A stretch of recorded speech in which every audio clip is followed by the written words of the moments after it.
So today I just came down to Beverly Hills to take a picture of this sign, and while I was taking the picture, I spotted Andrew right here, and he's homeless in Beverly Hills.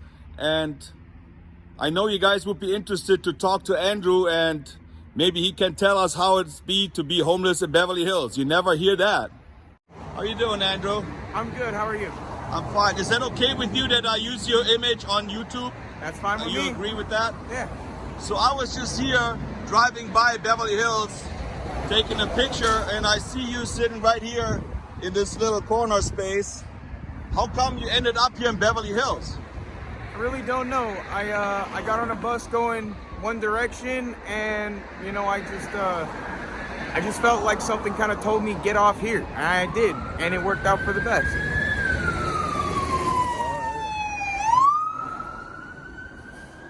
And so far, did the police ever bother you here in Beverly Hills? You had no problems? Nope. They seem to like me here for some reason. Really? So how long you been in Beverly Hills? About a year or so. A year? Mm-hmm. All right.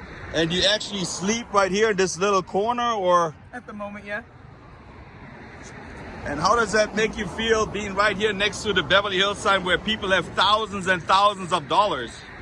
Oh, I didn't even know that this sign was important to anybody. I just saw it as another welcome to the city sign, you know? Yeah, but you know what Beverly Hills stand for? That's where all the rich and famous people live, right? Really? Yeah. Oh, I guess that's news to me. I mean, I didn't know it was that important. To tell you the truth, I live under a rock. And where are you from originally? Been around. I've moved around a lot as a kid, you know. As an adult, things didn't work out so well for me. I ended up on the streets, you know. Life just dealt me a bad hand, and I'm living with it. But, you know, I'm pretty sure things will work themselves out eventually. Can I ask you what happened so that you ended up being homeless? Is that like a specific thing, like a breakup, or you lost your job, or? Well, I did have a job and lost it. You know, honestly, I've just had a really hard life. You know, during my upbringing, you know, I had two parents that separated when I was very young that really didn't like each other. And then to each parent, I'm the other parent's kid. So, you know, I basically just grew up my whole life with both of my parents wanting nothing to do with me. So I didn't really have no guidance when I was young. I just had to figure everything out for myself. So I did what I could, you know, just to try to, you know, make a life for myself. But everywhere, every time I turn around, life just keeps throwing something at me, just like, well, you know, I want to do this, and life just goes, no. You know, I've been studying game design since I was a kid. You know, I've been studying religion, philosophy. I've been studying a lot of topics very deeply. One of the things I love doing most is learning. I sit here, you know, and look at educational videos on my phone for entertainment. But, I mean, being here in this little area all day long, it kind of gets boring sometimes, I would imagine, no? No.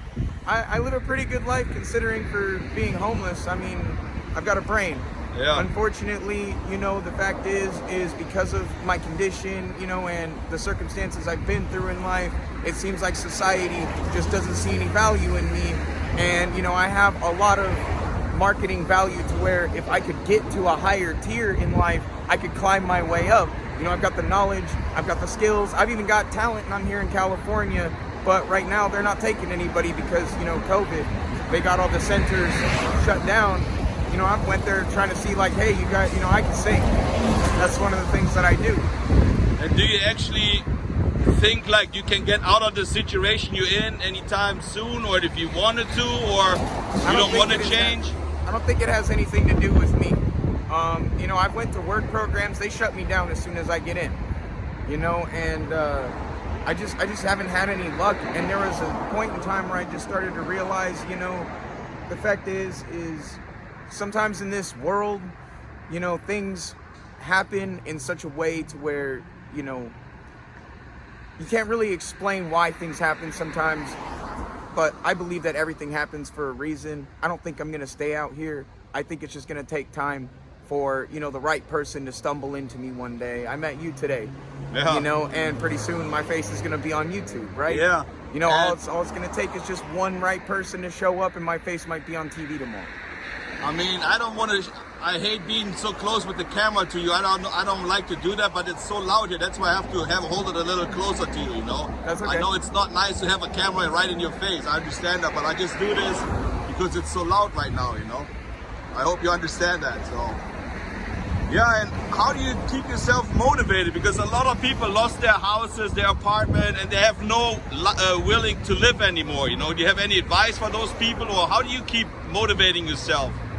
I just convince myself that everything happens for a reason, and I know I have a lot to offer, and I know inside that right now my issue is getting from point A to point B. Once I can get to point B, I can keep going. It's just getting to point B is the hard part.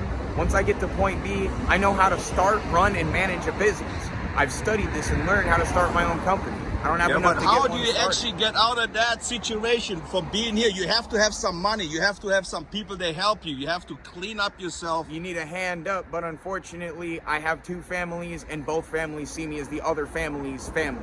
So I don't have a family by that, you know, because to my dad, I'm my mom's kid. To my mom, I'm my dad's kid, you know, and their families have basically kind of taken the same stance. Life itself just has not been good to me. And I've done everything I can to just tell myself, you know, well, look, one day something will eventually work out for me. I just have to be patient and wait for that opportunity to present itself. Because strange things happen every day. Can I ask you how old you are? I'm 29 years old. 29. I'm actually celebrating my 53rd birthday today. I'm doing a YouTube video about how life was good to me with YouTube, you know. So I've been really fortunate that a lot of people subscribe to my channel. I'm making a little money on YouTube, and I just have a blast talking to people like you, you know. So I really appreciate it. Thank you very much, and I really appreciate you talking to me, man. A lot of people don't want to be on camera, you know. So I really appreciate it, man. Well, I've heard I'm photogenic, so doesn't bother me any. Yeah. No, I mean, I can definitely not just say, hey, you come live with me. I can't help you in that way. Of course, I can support you a little bit, you know. And the problem with the homeless is getting worse here in Los Angeles. You've probably seen all the tents, encampments everywhere in Venice Beach. I don't know if you've been to Venice Beach. I passed through there one time, and there was a lot of homeless people there. That's why I'm here, because there aren't a lot of homeless people. And that's what made me actually, I saw you there and I thought, man, I want to talk to you because you're here all by yourself. Normally, like the tent encampments in downtown, people are all kind of like close together.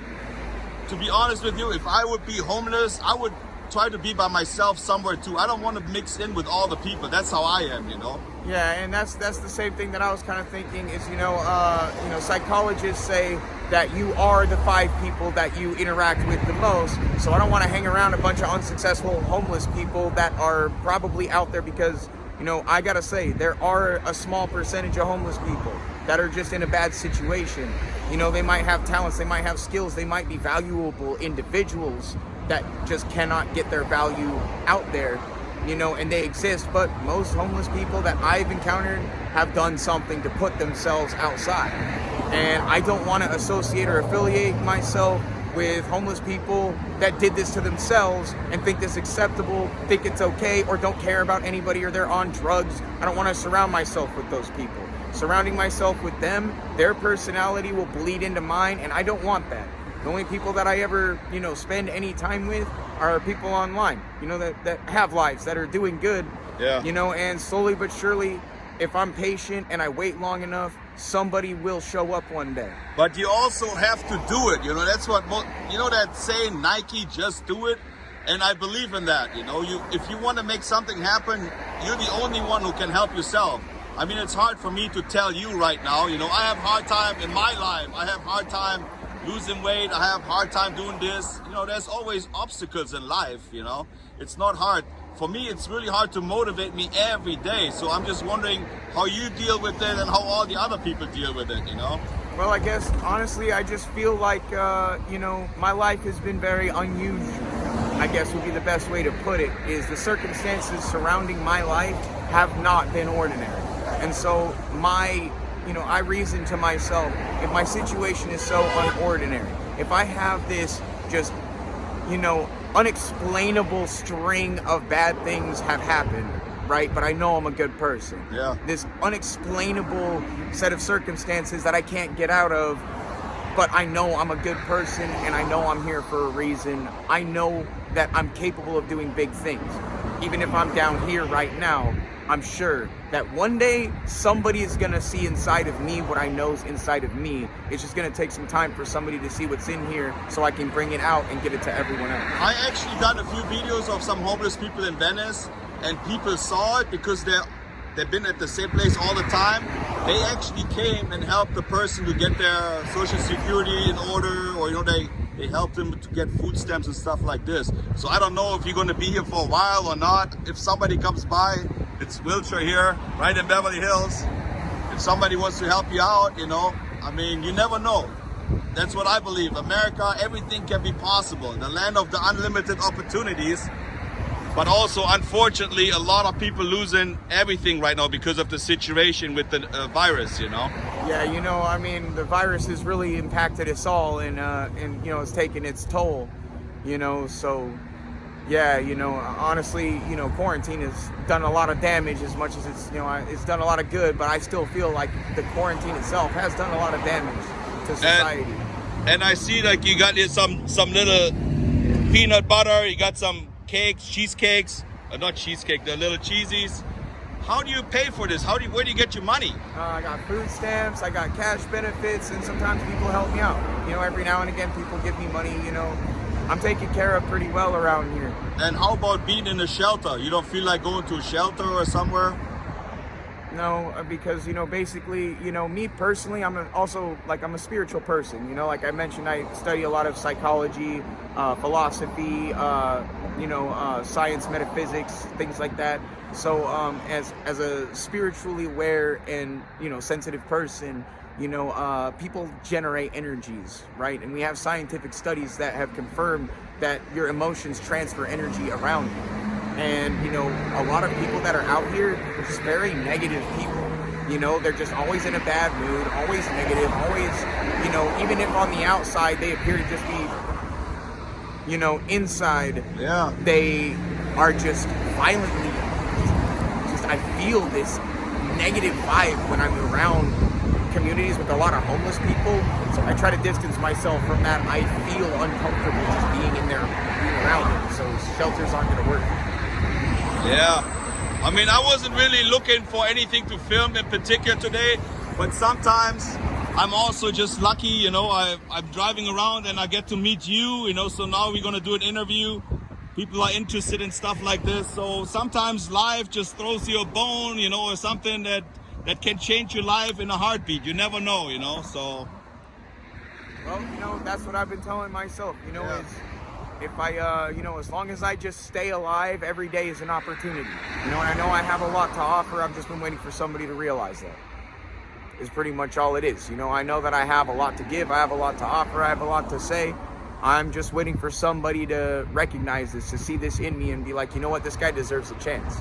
And I know I do, and I know I'll get it one day. And what kind of dreams do you have? Do you have a dream, or you want to do something with your life later on? Do you have anything in mind that you want to do? Well, I've always known that I have a high level of intelligence, and I've always had a fascination with, things that most people don't seem to have a good grasp or understanding of. Maybe there's confusion or conflict over misunderstandings, like religion and philosophy and psychology and things of the mind, things of the soul, things of the heart. And these things have always been very close to me, and I've always thought that, there's so many questions in these realms of understanding that have been unanswered for so long, and I've always wanted to, do something that would benefit as many people as I could. I've always wanted to be someone that might be able to benefit mankind if possible. And so I've been, dedicating a lot of my life to searching for answers to questions that nobody seems to be able to answer. And, I hope that, I have found a lot of answers, but at the same time, don't really have enough time to go on that.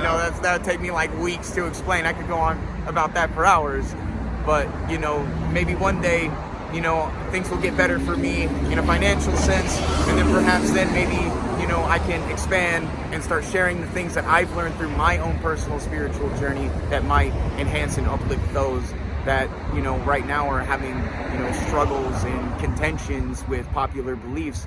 Maybe there are people out there that, are having a hard time with, spirituality or, and I've done a lot to, try to study this thing. It's just there's not really a market for that, so I'm kind of... Yeah. I mean, I could talk to you forever, but I only have so much time on my YouTube channel. I really, really appreciate you talking to me and let other people know, because a lot of people don't think that there are homeless people in Beverly Hills, but unfortunately there are homeless people everywhere in the country. It's not only Venice or like different parts, it's everywhere. It affects a lot of people. So I just want to say thank you for taking the time. Thank you. And talking to me, all right? And I wish you the best of luck, man. Same. All right. Well, that was it. Live here from Beverly Hills. I appreciate him talking to me and talk a little bit about homelessness. If you liked the video, you might want to give it a thumbs up, push the notification bell, and subscribe to my channel. Thank you for talking to me, my friend.